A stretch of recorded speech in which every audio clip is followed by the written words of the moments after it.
ਆਪ ਸਭ ਦਾ ਸਵਾਗਤ ਹੈ ਜੀ ਜੈਮ ਸਟੱਡੀ ਚੈਨਲ ਤੇ। ਅੱਜ ਆਪਾਂ ਗੱਲ ਕਰਨ ਜਾ ਰਹੇ ਹਾਂ ਅਸ਼ੋਕ ਬਾਰੇ, ਜਿਸ ਦੇ ਬਾਰੇ ਆਪਾਂ ਅਕਸਰ ਹੀ ਜਿਹੜੀਆਂ ਗੱਲਾਂ ਬਾਤਾਂ ਉਹ ਕਰਦੇ ਰਹਿੰਦੇ ਹਾਂ। ਇੱਕ ਮੌਰੀਆ ਸਾਮਰਾਜ ਦਾ ਮਹਾਨ ਸ਼ਾਸਕ ਸੀ।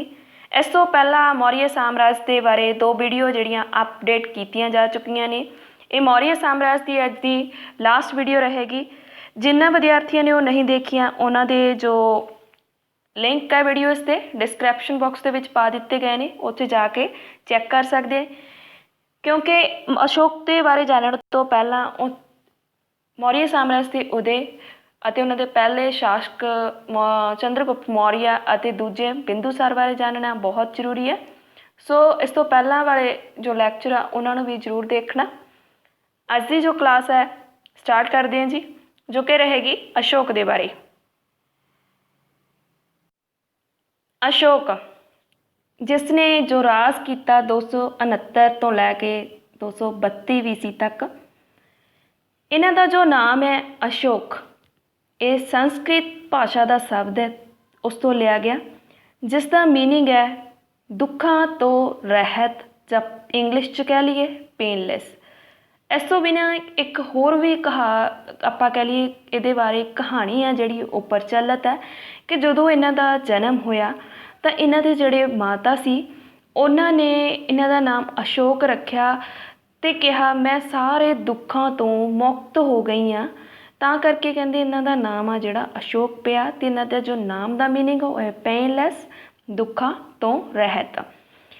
ਗੱਲ ਕਰੀਏ ਜੀ ਇਹਨਾਂ ਦੇ ਪਿਤਾ ਜੀ ਦੀ, ਤਾਂ ਇਹਨਾਂ ਦੇ ਪਿਤਾ ਸੀ ਬਿੰਦੂਸਾਰ, ਜੋ ਕਿ ਮੌਰੀਆ ਵੰਸ਼ ਦੇ ਦੂਜੇ ਮਹਾਨ ਸ਼ਾਸਕ ਸੀ ਅਤੇ ਜਿਨ੍ਹਾਂ ਬਾਰੇ ਆਪਾਂ ਆਲਰੇਡੀ ਗੱਲ ਵਿਸਥਾਰਪੂਰਵਕ ਕਰ ਚੁੱਕੇ ਹਾਂ। ਇਹਨਾਂ ਪਾਰਟ 2 ਲੈਕਚਰ ਹੈ ਜੋ ਮੌਰੀਆ ਸਾਮਰਾਜ ਦਾ, ਉਸ ਦੇ ਵਿੱਚ ਜਿਨ੍ਹਾਂ ਨੇ ਉਹ ਨਹੀਂ ਦੇਖਿਆ ਤਾਂ ਉਹ ਦੇਖ ਸਕਦੇ ਨੇ। ਇਹ ਰਾਜਗੱਦੀ 'ਤੇ ਬੈਠੇ ਸੀ 293 ਈਸਵੀ ਨੂੰ, ਜਿਸ ਦੇ ਪਿੱਛੇ ਇੱਕ ਇਤਿਹਾਸ ਆ ਜਿਹੜਾ ਕਿ ਵੀ ਇਹਨਾਂ ਨੇ ਆਪਣੇ 19 ਭਰਾਵਾਂ ਨੂੰ ਕਤਲ ਕੀਤਾ ਅਤੇ ਇੱਕ ਇਹਨਾਂ ਦਾ ਭਰਾ ਸੀ ਤੈਸ਼, ਉਸ ਨੂੰ ਇਹਨਾਂ ਨੇ ਛੱਡ ਦਿੱਤਾ ਸੀਗਾ। ਅਤੇ ਉਸ ਤੋਂ ਬਾਅਦ ਇਹਨਾਂ ਨੂੰ ਜਿਹੜੀ ਗੱਦੀ ਹੈ, ਰਾਜ ਗੱਦੀ ਹੈ ਆਪਾਂ ਕਹ ਲਈਏ, ਉਹ ਪ੍ਰਾਪਤ ਇਹਨਾਂ ਨੇ ਕੀਤੀ ਸੀ। ਇਹ ਇੱਕ ਇਤਿਹਾਸਿਕ ਤੱਥ ਆ, ਆਪਾਂ ਆਲਰੇਡੀ ਇਹ ਮੈਂ ਪਹਿਲਾਂ ਵੀ ਐਕਸਪਲੇਨ ਕਰਿਆ ਇਹ ਤੋਂ ਪਹਿਲਾਂ ਵਾਲੀ ਵੀਡੀਓ 'ਚ, ਹੁਣ ਵੀ ਦੱਸ ਰਹੀ ਹਾਂ ਕਿ ਇੱਕ ਇਤਿਹਾਸਿਕ ਤੱਥ ਆ। ਇਤਿਹਾਸ ਨੇ ਇਸ ਨੂੰ ਕੋਈ ਪੁਸ਼ਟੀ ਨਹੀਂ ਕੀਤੀ, ਇਤਿਹਾਸਕਾਰਾਂ ਨੇ ਕੋਈ ਇਹਨਾਂ ਦਾ ਪ੍ਰਮਾਣਿਕ ਸਬੂਤ ਨਹੀਂ ਮਿਲਿਆ। ਰਾਜ ਗੱਦੀ ਪ੍ਰਾਪਤ ਕਰਨ ਤੋਂ ਪਹਿਲਾਂ ਇਹ ਅਵੰਤੀ, ਜਿਸ ਨੂੰ ਆਪਾਂ ਉਜੈਨ ਕਹਿ ਲੈਂਦੇ ਹਾਂ, ਉੱਥੋਂ ਦਾ ਰਾਜਪਾਲ ਸੀ ਬਣੇ। ਕਿਉਂਕਿ ਜਦੋਂ ਇਹਨਾਂ ਨੇ ਬਿੰਦੂਸਾਰ ਦੇ ਸਮੇਂ, ਆਪਣੇ ਪਿਤਾ ਜੀ ਦੇ ਸਮੇਂ 2 ਵਿਦਰੋਹ ਹੋਏ ਸੀ ਜੋ ਤਕਸ਼ਲਾ ਵਿਖੇ, ਉਹਨਾਂ ਨੂੰ ਦਬਾਇਆ ਸੀ, ਤਾਂ ਉਹਨਾਂ ਨੇ ਇਹਨਾਂ ਤੋਂ ਖੁਸ਼ ਹੋ ਕੇ ਇਹਨਾਂ ਦੀ ਬਹਾਦਰੀ ਨੂੰ ਦੇਖਦੇ ਹੋਏ ਇਹਨਾਂ ਨੂੰ ਅਵੰਤੀ ਉਜੈਨ ਦਾ ਰਾਜਪਾਲ ਬਣਾ ਦਿੱਤਾ ਸੀ, ਜੋ ਇਹਨਾਂ ਦੀ ਰਾਜਗੱਦੀ ਗ੍ਰਹਿਣ ਕਰਨ ਤੋਂ ਪਹਿਲਾਂ ਦਾ ਸਮਾਂ ਸੀ। ਪੁਰਾਣਾਂ ਦੇ ਵਿੱਚ ਇਹਨਾਂ ਦਾ ਨਾਮ ਆ ਜੀ ਜੋ ਉਹਨਾਂ ਨੂੰ ਅਸ਼ੋਕ ਵਰਧਨ ਕਿਹਾ ਗਿਆ। ਗੁਰਜਰਾ ਮਾਸਕੀ ਅਭਿਲੇਖ 'ਤੇ ਇਹਨਾਂ ਦੇ ਸਪਸ਼ਟ ਨਾਮ ਮਿਲਦਾ, ਜਿਹੜਾ ਗੁਰਜਰਾ ਦੇ ਵਿੱਚ ਮਾਸਕੀ ਅਭਿਲੇਖ ਮਿਲਿਆ ਉਸ ਦੇ ਉੱਪਰ ਸਪਸ਼ਟ ਰੂਪ ਵਿੱਚ ਇਹਨਾਂ ਦਾ ਜਿਹੜਾ ਨਾਮ ਆ ਉਕਰਿਆ ਹੋਇਆ ਅਸ਼ੋਕ। ਇਹਨਾਂ ਦੀ ਮਾਤਾ ਦਾ ਨਾਮ ਸੀ ਸੁਭਦਰਗੀ ਐਂਡ ਇਹਨਾਂ ਨੂੰ ਧਰਮਾ ਦੇ ਨਾਂ ਨਾਲ ਵੀ ਜਾਣਿਆ ਜਾਂਦਾ ਇਹਨਾਂ ਦੀ ਮਾਤਾ ਨੂੰ। ਇਹਨਾਂ ਦੀਆਂ ਜਿਹੜੀਆਂ ਪਤਨੀਆਂ ਉਹ ਹਨ ਜੀ ਕਾਰਕੀ, ਪਰਮਾਵਤੀ, ਆਸਨੰਦ, ਮਿੱਤਰਾ, ਤਿਸ਼, ਯਰਕਸਾ। ਬੱਚੇ ਇਹਨਾਂ ਦੇ ਜੀ ਜਿਹੜੇ ਇਹਨਾਂ ਦੇ ਬੇਟੇ ਹੋਏ ਸੀ ਉਹਨਾਂ ਦਾ ਕਨਾਲ, ਮਹਿੰਦਰ, ਸੰਘਮਿੱਤਰਾ, ਚਾਰੂਮਤੀ, ਤਿਵਾਲਾ ਅਤੇ ਜਾਲੂਕਾ ਇਹਨਾਂ ਦੇ ਜਿਹੜੇ ਪੁੱਤਰ ਸੀ। ਇਹਨਾਂ ਨੂੰ ਹੋਰ ਵੀ ਕਈ ਨਾਮਾਂ ਨਾਲ ਜਾਣਿਆ ਜਾਂਦਾ, ਜਿਨ੍ਹਾਂ ਵਿੱਚੋਂ ਦੇਵਨਾਸ਼ ਪ੍ਰਿਯ ਅਤੇ ਪ੍ਰਿਯਦਰਸ਼ੀ, ਜਿਨ੍ਹਾਂ ਬਾਰੇ ਅਕਸਰ ਹੀ ਕੁਐਸਚਨ ਆ ਜਿਹੜਾ ਆ ਜਾਂਦਾ ਕਿ ਦੇਵਨਾਸ਼ ਪ੍ਰਿਯ ਜਾਂ ਪ੍ਰਿਯਦਰਸ਼ੀ ਕਿਸ ਸ਼ਾਸਕ ਨੂੰ ਕਿਹਾ ਜਾਂਦਾ, ਤਾਂ ਆਨਸਰ ਕੀ ਆਵੇਗਾ ਜੀ ਅਸ਼ੋਕ। ਅਤੇ 99 ਭਰਾਵਾਂ ਬਾਰੇ ਜੋ ਇਤਿਹਾਸ ਹੈ ਉਹ ਆਪਾਂ ਆਲਰੇਡੀ ਦੱਸ ਦਿੱਤਾ ਮੈਨੇ। ਅਤੇ ਇਹਨਾਂ ਨੇ ਜਿਹੜਾ ਯੁੱਧ ਲੜਿਆ ਸੀ 261 ਦੇ ਵਿੱਚ ਕਲਿੰਗਾ ਦੇ ਵਿੱਚ, ਇਹਨਾਂ ਨੇ ਹਮਲਾ ਕੀਤਾ ਕਲਿੰਗ 'ਤੇ 261 ਦੇ ਵਿੱਚ, ਜੋ ਕਿ ਅੱਜ ਉੜੀਸਾ ਦੇ ਵਿੱਚ ਹੈ। ਅਤੇ ਰਾਜਾ ਖਾਰਵੇਲ ਸੀ ਉਸ ਸਮੇਂ ਕਲਿੰਗਾ ਦੇ, ਅਤੇ ਰਾਜਧਾਨੀ ਉਹਨਾਂ ਸੀ ਤਸ਼ਾਲੀ। ਅਤੇ ਇਹਨਾਂ ਨੇ ਅਧਿਕਾਰ ਕਰਨ ਦੇ ਮਕਸਦ ਨਾਲ ਇਸ 'ਤੇ ਕਲਿੰਗਾ 'ਤੇ ਹਮਲਾ ਕਰ ਦਿੱਤਾ। ਇੱਥੋਂ ਹੀ ਇਹਨਾਂ ਦੀ ਜ਼ਿੰਦਗੀ ਦੇ ਵਿੱਚ ਬਹੁਤ ਵੱਡਾ ਮੋੜ ਆ ਜਾਂਦਾ, ਕਿਉਂਕਿ ਜਿਹੜਾ ਕਲਿੰਗ ਯੁੱਧ ਹੋਇਆ ਸੀ ਉਸ ਦੇ ਵਿੱਚ ਬਹੁਤ ਜ਼ਿਆਦਾ ਮਾਰ-ਧੜ ਹੋਈ ਸੀ ਅਤੇ ਜਾਨੀ ਮਾਲੀ ਨੁਕਸਾਨ ਬਹੁਤ ਹੋਇਆ ਸੀ। ਅਤੇ ਉਸ ਤੋਂ ਇਹ ਇੰਨੇ ਉਦਾਸ ਹੋ ਗਏ ਸੀ ਕਿ ਇਹਨਾਂ ਨੂੰ ਲੱਗਾ ਕਿ ਜੋ ਯੁੱਧ ਹਨ ਉਹਨਾਂ ਨਾਲ ਸਭ ਦਾ ਨੁਕਸਾਨ ਹੁੰਦਾ ਹੈ ਅਤੇ ਬਹੁਤ ਜਿਹੜੀਆਂ ਜਾਨਾਂ ਉਹ ਚਲੀਆਂ ਜਾਂਦੀਆਂ ਹਨ। ਤਾਂ ਉਸ ਤੋਂ ਬਾਅਦ ਇਹਨਾਂ ਨੇ ਬੁੱਧ ਧਰਮ ਹੈ ਜਿਹੜਾ ਗ੍ਰਹਿਣ ਕਰ ਲਿਆ ਅਤੇ ਬੁੱਧ ਧਰਮ ਦੇ ਪ੍ਰਚਾਰ ਦੇ ਬਾਰੇ ਹੀ ਇਹਨਾਂ ਨੇ ਸਾਰੇ ਜ਼ਿੰਦਗੀ ਆਪਾਂ ਕਹੀਏ ਕੰਮ ਕੀਤਾ ਅਤੇ ਲੋਕ ਭਲਾਈ ਦੇ ਹਿੱਤ ਵਿੱਚ ਹੀ ਸਾਰੇ ਕੰਮ ਕੀਤੇ। ਅਤੇ ਇਸ ਤੋਂ ਬਾਅਦ ਕਲਿੰਗਾ ਦਾ ਜਿਹੜਾ ਯੁੱਧ ਉਸ ਤੋਂ ਬਾਅਦ ਇਹਨਾਂ ਨੇ ਆਪਣੀ ਲਾਈਫ ਦੇ ਵਿੱਚ ਜ਼ਿੰਦਗੀ ਦੇ ਵਿੱਚ ਕੋਈ ਵੀ ਯੁੱਧ ਨਹੀਂ ਕੀਤਾ ਸੀ। ਅਤੇ ਇਸ ਨੇ ਜੋ ਤਸਾਲੀ 'ਤੇ ਅਧਿਕਾਰ ਕਰਨ ਤੋਂ ਬਾਅਦ ਮਤਲਬ ਜੋ ਇਹਨਾਂ ਦੀ ਰਾਜਧਾਨੀ ਸੀ ਬੁੱਧ ਧਰਮ ਅਪਣਾਇਆ। ਇਹ ਵੀ ਨਹੀਂ ਹੈਗਾ ਕਿ ਇਹਨਾਂ ਨੇ ਉਸ ਯੁੱਧ ਕਰਨ ਦੇ ਬਾਅਦ ਇਹਨਾਂ ਜੋ ਯੁੱਧ ਦੀ ਨੀਤੀ ਛੱਡਤੀ ਤਾਂ ਉਸ ਤੋਂ ਬਾਅਦ ਇਹਨਾਂ ਨੇ ਜਿਹੜਾ ਕਲਿੰਗ ਰਾਜ ਉਹਨੂੰ ਛੱਡਤਾ, ਨਹੀਂ, ਉਹਦੇ ਉੱਪਰ ਇਹਨਾਂ ਨੇ ਅਧਿਕਾਰ ਰੱਖਿਆ ਆਪਣਾ। ਇਹਨਾਂ ਨੇ ਬੁੱਧ ਧਰਮ ਅਪਣਾਇਆ ਅਤੇ ਸਿੱਖਿਆ ਲਈ ਬੁੱਧ ਧਰਮ ਦੀ ਉਪਗੁਪਤ ਤੋਂ ਸਭ ਤੋਂ ਪਹਿਲਾਂ ਭਾਰਤ ਵਿੱਚ ਜਿਹੜੀ ਸ਼ਿਲਾ ਲੇਖ ਲਿਖਵਾਉਣ ਦੀ ਕਲਾ ਸੀ ਉਹ ਵੀ ਇਹਨਾਂ ਨੇ ਹੀ ਸ਼ੁਰੂ ਕਰੀ ਸੀ। ਅਤੇ ਸ਼ਿਲਾ ਲੇਖ ਪੜ੍ਹਨ ਦੀ ਜਿਹੜੀ ਕਲਾ ਹੁੰਦੀ ਹੈ ਜੀ ਉਸਨੂੰ ਕਿਹਾ ਜਾਂਦਾ ਐਪੀਗ੍ਰਾਫੀ। ਜਦੋਂ ਇਹਨਾਂ ਨੇ ਬੁੱਧ ਧਰਮ ਅਪਣਾਇਆ ਤਾਂ ਇਹਨਾਂ ਨੇ ਕੁਝ ਮਤਲਬ ਸਿੱਖਿਆਵਾਂ ਸੀਗੀਆਂ ਜਿਹੜੀਆਂ ਲੋਕਾਂ ਵਿੱਚ ਪ੍ਰਚਾਰ ਕੀਤਾ, ਜਿਨ੍ਹਾਂ ਨੂੰ ਅਸ਼ੋਕ ਦੇ ਧੰਮ ਦੇ ਨਾਂ ਨਾਲ ਪੁਕਾਰਿਆ ਜਾਂਦਾ, ਜਿਵੇਂ ਸੱਚ ਬੋਲਣਾ, ਵੱਡਿਆਂ ਦਾ ਸਤਿਕਾਰ ਕਰਨਾ, ਅਹਿੰਸਾ ਦੇ ਰਾਹ 'ਤੇ ਚੱਲਣਾ, ਜੋ ਸਾਡੀਆਂ ਆਪਾਂ ਕਹਿ ਲਈਏ ਨੈਤਿਕ ਸਿੱਖਿਆਵਾਂ ਹੁੰਦੀਆਂ ਉਹਨਾਂ 'ਤੇ ਇਹਨਾਂ ਨੇ ਜ਼ੋਰ ਦਿੱਤਾ। ਤਾਂ ਉਹਨਾਂ ਜਿਹੜੀਆਂ ਸਿੱਖਿਆਵਾਂ ਸੀ ਉਹਨਾਂ ਨੂੰ ਅਸ਼ੋਕ ਦਾ ਧੰਮ ਵੀ ਕਿਹਾ ਜਾਂਦਾ ਹੈ। ਅਤੇ ਆਪਾਂ ਗੱਲ ਕਰ ਰਹੇ ਸੀ ਸ਼ਿਲਾ ਲੇਖਾਂ ਦੀ, ਜਿਹੜਾ ਇਹਨਾਂ ਨੇ ਸਭ ਤੋਂ ਪਹਿਲਾਂ ਪਿਰਤ ਪਾਈ ਹੈ ਭਾਰਤ ਦੇ ਵਿੱਚ ਸ਼ਿਲਾ ਲੇਖ ਲਿਖਣ ਦੀ। ਅਤੇ ਜਿਹੜੀ ਸ਼ਿਲਾ ਲੇਖ ਪੜ੍ਹਨ ਦੀ ਕਲਾ ਹੁੰਦੀ ਹੈ ਉਸ ਨੂੰ ਐਪੀਗ੍ਰਾਫੀ ਦੇ ਨਾਂ ਨਾਲ ਪੁਕਾਰਿਆ ਜਾਂਦਾ।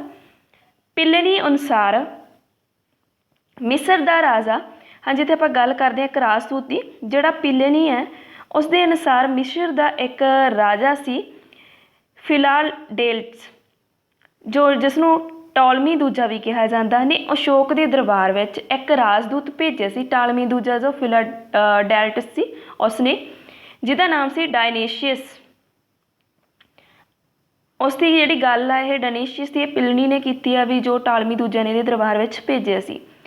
ਇਸ ਤੋਂ ਬਿਨਾਂ ਇਹਨਾਂ ਨੇ ਆਜੀਵਿਕਾ ਸੀਗੇ ਜਿਹੜੇ, ਕਿਉਂਕਿ ਇਦੋਂ ਪਹਿਲਾਂ ਆਪਾਂ ਗੱਲ ਕਰੀ ਸੀ ਪਹਿਲੇ ਲੈਕਚਰ ਵਿੱਚ ਵੀ, ਜੋ ਚੰਦਰਗੁਪਤ ਮੌਰੀਆ ਸੀ ਉਹਨਾਂ ਨੇ ਆਪਣੇ ਅੰਤਿਮ ਸਮੇਂ ਦੇ ਵਿੱਚ ਜੈਨ ਧਰਮ ਨੂੰ ਅਪਣਾਇਆ ਅਤੇ ਜਿਹੜੇ ਇਹਨਾਂ ਦੇ ਪਿਤਾ ਸੀ ਬਿੰਦੂਸਾਰ ਅਤੇ ਉਹਨਾਂ ਨੇ ਆਜੀਵਿਕਾ ਨੂੰ ਅਪਣਾਇਆ ਅਤੇ ਜੋ ਅਸ਼ੋਕ ਸੀ ਇਹਨਾਂ ਨੇ ਬੁੱਧ ਧਰਮ ਨੂੰ ਅਪਣਾਇਆ। ਭਾਵ ਕਿ ਜੋ ਤਿੰਨੇ ਮਹਾਨ ਸ਼ਾਸਕ ਹੋਏ ਆ ਮੌਰੀਆ ਸਾਮਰਾਜ ਦੇ, ਤਿੰਨਾਂ ਨੇ ਹੀ ਅਲੱਗ-ਅਲੱਗ ਜਿਹੜੇ ਧਰਮ ਆ ਉਹਨਾਂ ਨੂੰ ਗ੍ਰਹਿਣ ਕੀਤਾ ਅਤੇ ਉਹਨਾਂ ਦਾ ਪ੍ਰਚਾਰ ਕੀਤਾ। ਤਾਂ ਇਹਨਾਂ ਨੇ ਜਿਹੜੇ ਆਜੀਵਿਕਾ ਸੀ ਉਹਨਾਂ ਦੇ ਰਹਿਣ ਦੇ ਲਈ ਬਾਰਾਵਾਰ ਦੀਆਂ ਜਿਹੜੀਆਂ ਪਹਾੜੀਆਂ ਉਹਨਾਂ ਦੇ ਵਿੱਚ ਗੁਫਾਵਾਂ ਦਾ ਨਿਰਮਾਣ ਕੀਤਾ, ਜਿਨ੍ਹਾਂ ਵਿੱਚੋਂ ਕੁਝ ਪ੍ਰਸਿੱਧ ਨਾਮ ਇਹ ਹਨ, ਜਿਵੇਂ ਪਹਿਲੇ ਨੰਬਰ 'ਤੇ ਆਪਾਂ ਕਰਜ, ਚੁਪਾਰ, ਸੁਦਾਮਾ, ਵਿਸ਼ਵ ਝੌਂਪੜੀ, ਜਿਹੜੇ ਕਿ ਉਹਨਾਂ ਨੇ ਗੁਫਾਵਾਂ ਜਿਹੜੀਆਂ ਉਹਨਾਂ ਦੇ ਰਹਿਣ ਲਈ ਆਜੀਵਿਕਾ ਦੇ ਲਈ ਬਣਾਈਆਂ। ਇਹ ਜੋੜੀਆਂ ਜਿਹਾ ਜ਼ਿਆਦਾ ਫੇਮਸ ਨੇ। ਇਹਨਾਂ ਦਾ ਪੁੱਤਰ ਹੈ, ਇਹਨਾਂ ਨੇ ਬੁੱਧ ਧਰਮ ਦਾ ਆਪਾਂ ਗੱਲ ਕਰੀ ਸੀ ਕਿ ਪ੍ਰਚਾਰ ਕੀਤਾ। ਕਿਵੇਂ ਕੀਤਾ? ਕੁਛ ਤਾਂ ਇਹਨਾਂ ਨੇ ਭਿਕਸ਼ੂ ਭਿਕਸ਼ੂਣੀਆਂ ਨੂੰ ਭੇਜਿਆ ਅਤੇ ਇਸ ਤੋਂ ਬਿਨਾਂ ਵਿਦੇਸ਼ਾਂ ਦੇ ਵਿੱਚ ਪ੍ਰਸਾਰ ਕਰਨ ਦੇ ਲਈ, ਬੁੱਧ ਧਰਮ ਦਾ ਪ੍ਰਚਾਰ ਕਰਨ ਦੇ ਲਈ ਇਹਨਾਂ ਨੇ ਆਪਣੇ ਪੁੱਤਰ ਮਹਿੰਦਰ ਅਤੇ ਪੁੱਤਰੀ ਸਿੰਘ ਮਿੱਤਰਾਂ ਨੂੰ ਸ੍ਰੀਲੰਕਾ ਦੇ ਵਿੱਚ ਭੇਜਿਆ ਸੀ। ਅਤੇ ਇਸ ਤੋਂ ਬਿਨਾਂ ਇਹ ਵੀ ਕਿਹਾ ਜਾਂਦਾ ਕਿ ਇਹਨਾਂ ਨੇ ਇੱਕ ਉਹਨਾਂ ਨੂੰ ਜਿਹੜਾ ਬੁੱਧ ਧਰਮ ਦਾ ਬੋਧੀ ਪਿੱਪਲ ਸੀ, ਉਹ ਦਰੱਖਤ, ਬੋਧੀ ਦਰੱਖਤ ਜਿਸ ਨੂੰ ਆਪਾਂ ਪਿੱਪਲ ਕਹਿੰਦੇ ਹਾਂ, ਜਿਸ ਦੇ ਨੀਚੇ ਬੈਠ ਕੇ ਉਹਨਾਂ ਨੂੰ ਮਹਾਤਮਾ ਬੁੱਧ ਜੀ ਨੂੰ ਨਿਰਵਾਣ ਦੀ ਪ੍ਰਾਪਤੀ ਹੋਈ ਸੀ, ਵੀ ਉਹਦੀ ਇੱਕ ਸ਼ਾਖਾ ਮਤਲਬ ਟਾਹਣੀ ਦੇ ਕੇ ਭੇਜਿਆ ਸੀਗਾ ਸ਼੍ਰੀਲੰਕਾ ਦੇ ਵਿੱਚ, ਅਤੇ ਤਾਂ ਜੋ ਵੱਧ ਤੋਂ ਵੱਧ ਦਾ ਜਿਹੜਾ ਪ੍ਰਸਾਰ ਆ ਇਸ ਧਰਮ ਦਾ ਕਰ ਸਕਣ।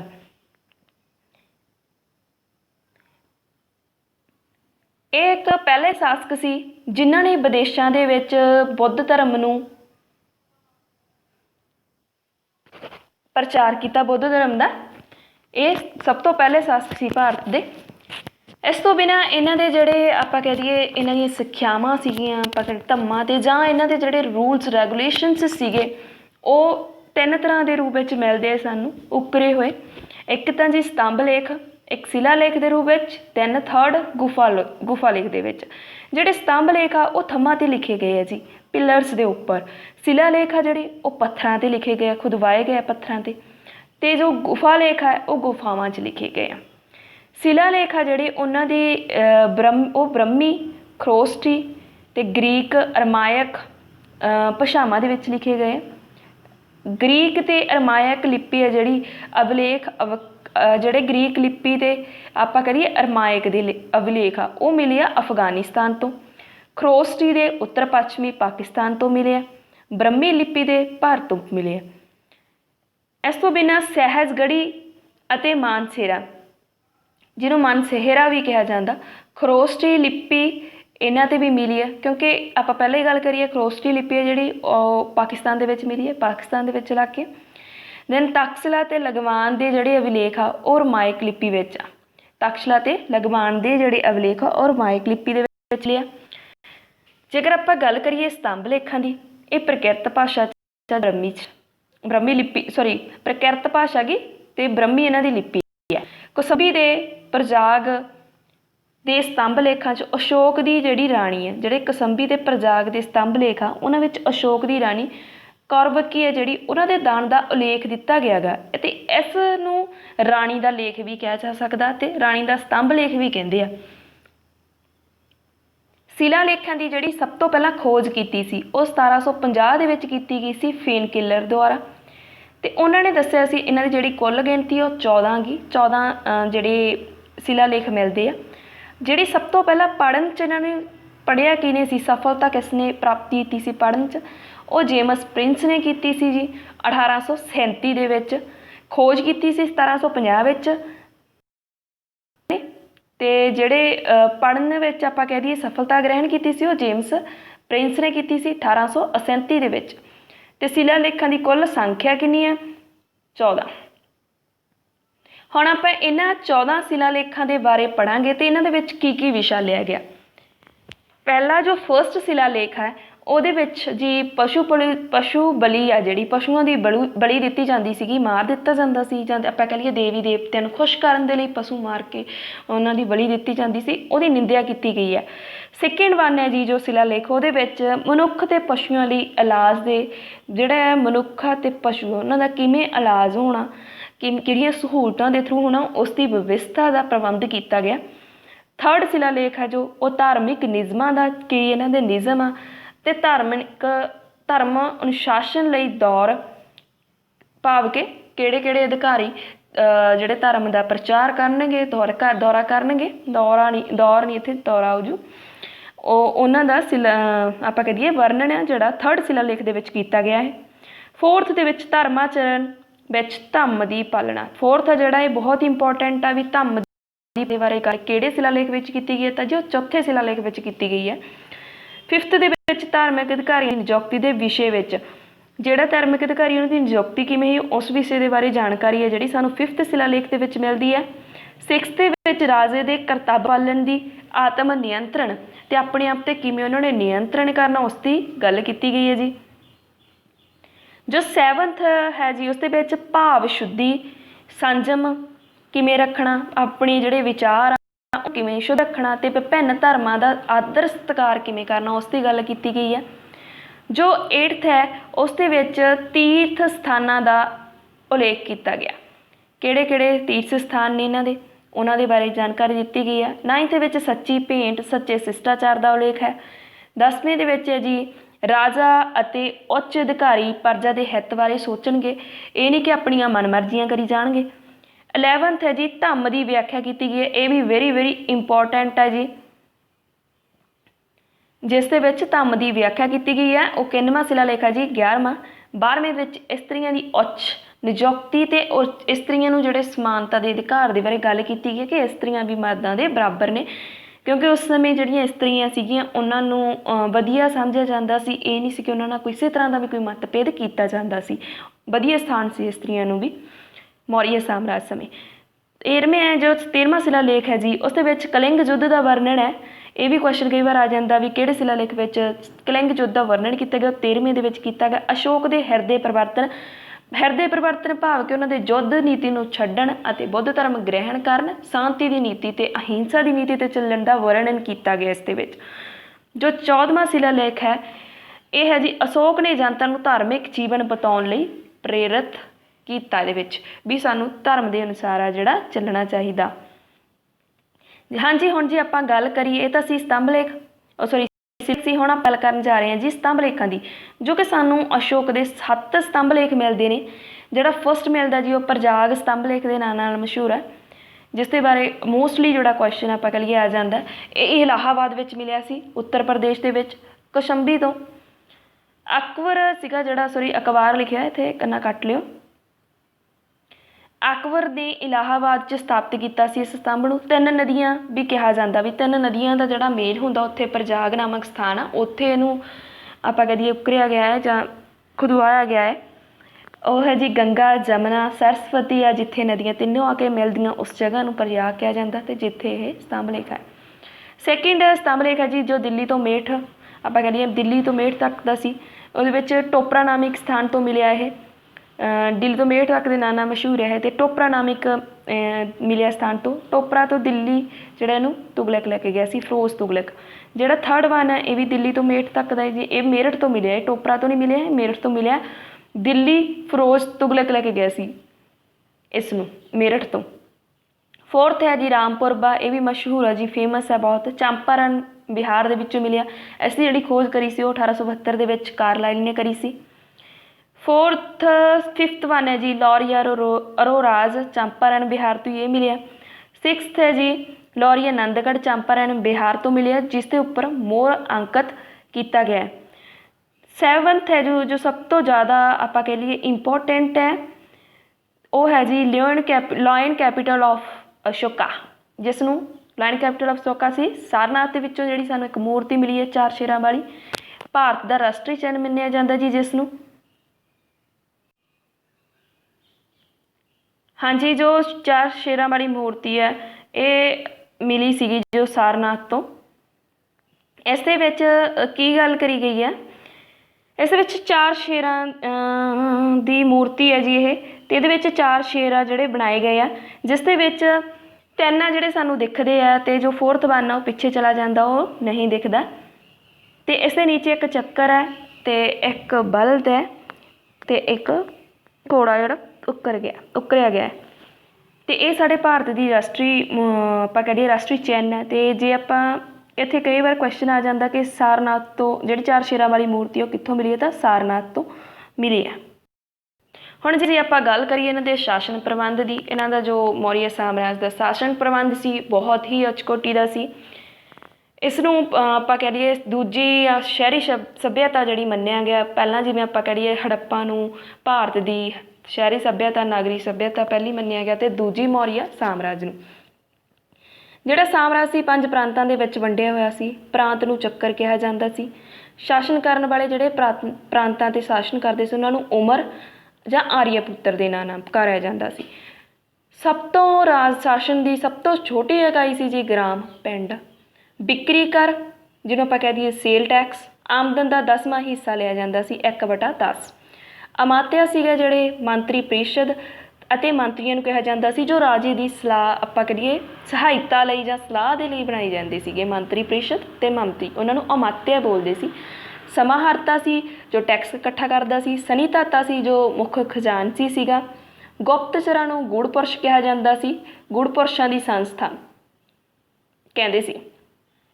ਜਿਹੜਾ ਜਿਹੜੇ ਜੱਜ ਸੀ ਉਹਨਾਂ ਨੂੰ ਰਾਜੁਕ ਕਿਹਾ ਜਾਂਦਾ ਸੀ। ਸੈਨਾਪਤੀ ਹੁੰਦਾ ਸੀ ਜਿਹੜਾ ਨਾਇਕ ਹੁੰਦਾ ਸੀ, ਸੈਨਾ ਦਾ ਮੁਖੀ ਹੁੰਦਾ ਸੀ। ਪੁਰੋਹਿਤ ਧਰਮ ਅਤੇ ਦਾਨ ਦੇਣ ਵਾਲੇ ਜਿਹੜੇ ਵਿਭਾਗਾਂ ਦੇ ਮੁਖੀ ਹੁੰਦੇ ਸੀ, ਮਤਲਬ ਧਾਰਮਿਕ ਮਾਮਲਿਆਂ ਨਾਲ ਸੰਬੰਧਿਤ ਹੁੰਦੇ ਸੀ, ਉਹਨਾਂ ਨੂੰ ਪੁਰੋਹਿਤ ਕਿਹਾ ਜਾਂਦਾ ਸੀ। ਜਿਹੜਾ ਨਗਰ ਦਾ ਕੋਤਵਾਲ ਸੀ ਉਸ ਨੂੰ ਜਿਵੇਂ ਆਪਾਂ SHO ਕਹਿ ਲਈਏ ਉਹ ਦਰਜਾ ਪ੍ਰਾਪਤ ਸੀਗਾ, ਅਤੇ ਪੋਰ ਦੇ ਨਾਮ ਨਾਲ ਪੁਕਾਰਿਆ ਜਾਂਦਾ ਸੀ ਉਹਨੂੰ। ਦੰਡਪਾਲ ਸੀ ਸੈਨਾ ਇਕੱਠਾ ਕਰਨ ਵਾਲਾ, ਜਿਹੜਾ ਸੈਨਾ ਨੂੰ ਇਕੱਠੇ ਕਰਦਾ ਸੀਗਾ। ਐਗਰੋਨੋਮਾਈ ਸੀ ਜੋ ਰੋਡਵੇਜ਼ ਇੰਸਪੈਕਟਰ, ਮਾਰਗ ਨਿਰਮਾਣ ਅਧਿਕਾਰੀ, ਜੋ ਸੜਕਾਂ ਦੇ ਪ੍ਰਬੰਧ ਬਾਰੇ ਆਪਾਂ ਕਰੀਏ ਧਿਆਨ ਰੱਖਦਾ ਸੀ। ਇਹਨਾਂ ਦਾ ਉੱਤਰਾਧਿਕਾਰੀ ਬਣਿਆ ਜੀ ਕੁਨਾਲ। ਵੱਡੇ ਸਤੂਪ ਸਾਂਚੀ ਦੇ ਮੱਧ ਪ੍ਰਦੇਸ਼ 'ਚ ਜਿਹੜੇ ਸਥਾਪਿਤ ਕੀਤੇ ਇਹਨਾਂ ਨੇ। ਸਿੱਖਿਆ ਕੇਂਦਰ ਨੇ ਤਕਸ਼ਿਲਾ, ਵਾਰਾਣਸੀ ਅਤੇ ਪਾਟਲੀਪੁੱਤਰ। ਹੁਣ ਆਪਾਂ ਗੱਲ ਕਰਨ ਜਾ ਰਹੇ ਹਾਂ ਇਹਨਾਂ ਦੇ ਆਮਦਨ ਦੇ ਸਾਧਨ, ਇਨਕਮ ਸੋਰਸਿਸ। ਇਹਨਾਂ ਦੇ ਕਿੱਥੋਂ ਇਹਨਾਂ ਨੂੰ ਆਮਦਨ ਹੁੰਦੀ ਸੀ। ਪਹਿਲਾਂ ਜੀ ਸੀਤਾ, ਧਰਤੀ ਨੂੰ ਕਹਿੰਦੇ ਸੀ ਸੀਤਾ। ਇਹ ਭੂਮੀ ਆਮਦਨ, ਜਿਹੜਾ ਭੂਮੀ ਕਰ ਇਕੱਠਾ ਕਰਦੇ ਸੀ ਫਸਲਾਂ ਤੋਂ, ਉਹ ਭੂਮੀ ਆਮਦਨ ਨੂੰ ਕਹਿੰਦੇ ਸੀ ਜੀ। ਇਹ ਭੂਮੀ ਤੋਂ ਹੋਣ ਵਾਲੀ ਆਮਦਨ ਨੂੰ ਸੀਤਾ, ਧਰਤੀ ਜਿਹਦਾ ਭਾਵ ਹੈ। ਭਾਗ ਹਿੱਸਾ ਲੈਂਦੇ ਸੀ ਉਤਪਾਦਨਕਾਰ ਜਾਂ ਆਪਾਂ ਕਹ ਲਈਏ ਕਿਸਾਨਾਂ ਤੋਂ ਕਿੰਨਾ ਲੈਂਦੇ ਸੀਗੇ ਉਤਪਾਦਨਕਾਰ ਜਾਂ ਭੂਮੀਕਾਰ 1/6 ਹਿੱਸਾ ਲੈਂਦੇ ਸੀ। ਸੇਤੂ ਹੁੰਦਾ ਸੀ ਜੀ ਫੁੱਲ ਅਤੇ ਫਲਾਂ 'ਤੇ ਲੱਗਿਆ ਕਰ। ਬਣਕਰ ਹੁੰਦਾ ਸੀ ਬਣ ਸਮੱਗਰੀ 'ਤੇ ਕਰ। ਪ੍ਰੀਹਨਕ ਹੁੰਦਾ ਸੀ ਰਾਜ ਭੂਮੀ ਤੇ ਪਸ਼ੂਆਂ ਦੁਆਰਾ ਹਾਨੀ ਕਰਨ ਤੇ ਜੁਰਮਾਨਾ। ਜੋ ਰਾਜ ਸਰਕਾਰਾਂ ਦੀ ਜੋ ਭੂਮੀ ਹੁੰਦੀ ਸੀ, ਸਰਕਾਰ ਦੀ ਭੂਮੀ ਹੁੰਦੀ ਸੀ ਕਿ ਜੇਕਰ ਉੱਥੇ ਪਸ਼ੂ ਚਰ ਜਾਂਦੇ ਸੀ ਤਾਂ ਉਹਨਾਂ 'ਤੇ ਜਿਹੜਾ ਆਪਾਂ ਕਹ ਲਈਏ ਜੁਰਮਾਨਾ ਪਾਇਆ ਜਾਂਦਾ ਸੀ, ਉਹਨਾਂ ਦੀ ਜੋ ਨੁਕਸਾਨ ਹੁੰਦਾ ਸੀ ਉਸ ਤੋਂ ਹੋਣ ਵਾਲੀ ਆਮਦਨ ਨੂੰ ਪ੍ਰੀਹਨਕ ਕਿਹਾ ਜਾਂਦਾ ਸੀ। ਰੱਜੋ ਹੁੰਦਾ ਸੀ ਭੂਮੀ ਮਾਪਣ ਸਮੇਂ ਲਗਾਇਆ ਗਿਆ ਕਰ। ਇਸ ਤੋਂ ਬਿਨਾਂ ਪਿੰਡ ਕਰ ਹੁੰਦਾ ਸੀ ਜੋ ਸਾਲ ਵਿੱਚ ਪੂਰੇ ਪਿੰਡ ਤੋਂ ਲਿਆ ਜਾਂਦਾ ਸੀਗਾ। ਸਾਰੇ ਪਿੰਡ ਤੋਂ ਇੱਕ ਪਿੰਡ ਨੂੰ ਪਿੰਡ ਕਰ ਲਾ ਦਿੰਦੇ ਸੀ ਜੋ ਸਾਰੇ ਪਿੰਡ ਨੂੰ ਦੇਣਾ ਪੈਂਦਾ ਸੀ। ਉੱਤਰਾਧਿਕਾਰੀਆਂ ਬਾਰੇ ਜੇਕਰ ਆਪਾਂ ਗੱਲ ਕਰੀਏ, ਇਹਨਾਂ ਦੇ 4 ਪੁੱਤਰ ਸੀਗੇ। ਪਹਿਲਾ ਸੀ ਮਹਿੰਦਰ, ਤੀਬਰ, ਕੁਨਾਲ ਤੇ ਜਲੂਕ। ਓਬਵੀਅਸ ਆਪਾਂ ਨੂੰ ਐਵੇਂ ਲੱਗਣਾ ਕਿ ਜੋ ਮਹਿੰਦਰ ਸੀ ਸਭ ਤੋਂ ਵੱਡਾ ਸੀ, ਵੀ ਇਹ ਬਣੂਗਾ, ਨਹੀਂ। ਪਰ ਜਿਹੜਾ ਮਹਿੰਦਰ ਸੀਗਾ ਇਹ ਭਿਕਸ਼ੂ ਬਣ ਜਾਂਦਾ। ਇਹ ਧਾਰਮਿਕ ਕੰਮਾਂ ਵਿੱਚ ਇਹਦਾ ਬਹੁਤ ਜ਼ਿਆਦਾ ਧਿਆਨ ਸੀ। ਜਿਹੜਾ ਤੀਬਰ ਸੀ ਉਹ ਅਸ਼ੋਕ ਦੇ ਰਾਜਕਾਲ ਦੇ ਸਮੇਂ ਹੀ ਮਰ ਜਾਂਦਾ। ਜਿਹੜਾ ਜਾਲੂਕ ਸੀਗਾ ਇਹਨੇ ਕਸ਼ਮੀਰ ਦੇ ਵਿੱਚ ਆਪਣਾ ਸੁਤੰਤਰ ਰਾਜ ਆ ਜਿਹੜਾ ਸਥਾਪਿਤ ਕਰ ਲਿਆ ਸੀ ਕਸ਼ਮੀਰ ਦੇ ਵਿੱਚ। ਬਚਿਆ ਪਿੱਛੇ ਕੁਨਾਲ, ਤੀਜਾ ਪੁੱਤਰ ਇਹਨਾਂ ਦਾ। ਤਾਂ ਉਹ ਇਹਨਾਂ ਨੇ ਇਹਨਾਂ ਨੂੰ ਆਪਣਾ ਉੱਤਰਾਧਿਕਾਰੀ ਬਣਾਇਆ। ਕੁਨਾਲ ਸੀਗਾ ਜਿਹੜੇ ਸੀ 2 ਪੁੱਤਰ ਸੰਪ੍ਰਤੀ ਤੇ ਦਸ਼ਰਥ, ਜਿਨ੍ਹਾਂ ਨੇ 219 ਈਸਾ ਪੂਰਵ ਤੱਕ ਰਹੇ। ਬਾਅਦ 'ਚ ਇਹਨਾਂ ਦੇ ਬਾਅਦ 'ਚ ਆਪਾਂ ਕਹਿ ਲਈਏ ਮਤਲਬ ਕੋਈ ਇੰਨੇ ਜ਼ਿਆਦਾ ਸ਼ਕਤੀਸ਼ਾਲੀ ਸ਼ਾਸਕ ਜਿਹੜੇ ਨਾ ਆਏ। ਜਿਹੜਾ ਬ੍ਰਹਸਪਤੀ ਆਇਆ ਦਸ਼ਰਥ ਤੋਂ ਬਾਅਦ, ਫਿਰ ਦੇਵ ਵਰਮਨ, ਫਿਰ ਸਤਧਵਨ, ਫਿਰ ਬ੍ਰਹਿਦਰਥ ਸੀਗਾ ਜਿਹੜਾ ਸਭ ਤੋਂ ਲਾਸਟ ਸੀ। ਬ੍ਰਹਿਦਰਥ ਆਖਰੀ ਸ਼ਾਸਕ ਇਹਨਾਂ ਦਾ, ਜਿਸ ਨੂੰ ਬ੍ਰਹਿਦਰਥ ਨੂੰ 184 ਈਸਾ ਪੂਰਵ ਦੇ ਵਿੱਚ ਸੈਨਾਪਤੀ ਸੀ ਇਹਦਾ ਪੁੱਛਿਆਮਿੱਤਰ ਨੇ ਮਾਰ ਦਿੱਤਾ ਸੀ। ਤੇ ਪੁੱਛਿਆਮਿੱਤਰ ਨੇ ਸੁੰਗ ਵੰਸ਼ ਦੀ ਨੀਂਹ ਰੱਖੀ ਸੀ, ਜਿਹਨੂੰ ਆਪਾਂ ਪੁੱਛਿਆਪੁੱਤਰ ਸੁੰਗ ਦੇ ਨਾਂ ਨਾਲ ਜਾਣਦੇ ਹਾਂ। ਸੋ ਅੱਜ ਇਸ ਦੇ ਨਾਲ ਹੀ ਜੋ ਅੱਜ ਦੀ ਕਲਾਸ ਹੈ, ਅੱਜ ਦਾ ਜੋ ਲੈਕਚਰ ਹੈ ਅਸ਼ੋਕ ਬਾਰੇ, ਉਹ ਖਤਮ ਹੁੰਦਾ ਜੀ। ਆਸ ਹੈ ਕਿ ਤੁਹਾਨੂੰ ਅੱਜ ਦੀ ਜੋ ਕਲਾਸ ਹੈ ਉਹ ਪਸੰਦ ਆਈ ਹੋਵੇਗੀ ਅਤੇ ਤੁਹਾਡੇ ਜੋ ਮਾਸਟਰ ਕੇਡਰ PS ਟੈਟ ਤੇ C ਟੈਟ ਨਾਲ ਜਿਹੜੇ ਸੰਬੰਧਿਤ ਕੁਐਸਚਨ ਹੈ ਲਗਭਗ ਸਾਰੇ ਜਿਹੜੇ ਸੋਲਵ ਹੋ ਚੁੱਕੇ ਹੋਣਗੇ। ਅਗਰ ਕੋਈ ਕਮੀ ਪੇਸ਼ੀ ਰਹੇਗੀ ਤਾਂ ਕੋਈ ਜਾਂ ਕੁਐਸਚਨ ਛੁੱਟ ਜਾਵੇਗਾ ਤਾਂ ਉਹ ਤੁਹਾਨੂੰ ਮੌਕ ਟੈਸਟ ਦੇ ਵਿੱਚ ਜ਼ਰੂਰ ਕਰਵਾਇਆ ਜਾਵੇਗਾ, ਤਾਂ ਜੋ ਤੁਹਾਡਾ ਕੋਈ ਵੀ ਕੁਐਸਚਨ ਆ ਉਹ ਸੋਲਵ ਹੋਣੋਂ ਨਾ ਰਹਿ ਜਾਵੇ। ਸੋ ਆਪਾਂ ਅੱਜ ਦੀ ਜੋ ਕਲਾਸ ਹੈ ਇੱਥੇ ਹੀ ਸਮਾਪਤ ਕਰਦੇ ਹਾਂ। ਸ਼ੇਅਰ, ਲਾਈਕ, ਕਮੈਂਟ ਅਤੇ ਚੈਨਲ ਨੂੰ ਸਬਸਕ੍ਰਾਈਬ ਕਰਨਾ ਨਾ ਭੁੱਲਣਾ। ਤਦ ਤੱਕ ਲਈ ਮਿਲਦੇ ਹਾਂ ਜੀ ਨੈਕਸਟ ਵੀਡੀਓ ਦੇ ਵਿੱਚ। ਤਦ ਤੱਕ ਲਈ ਧੰਨਵਾਦ।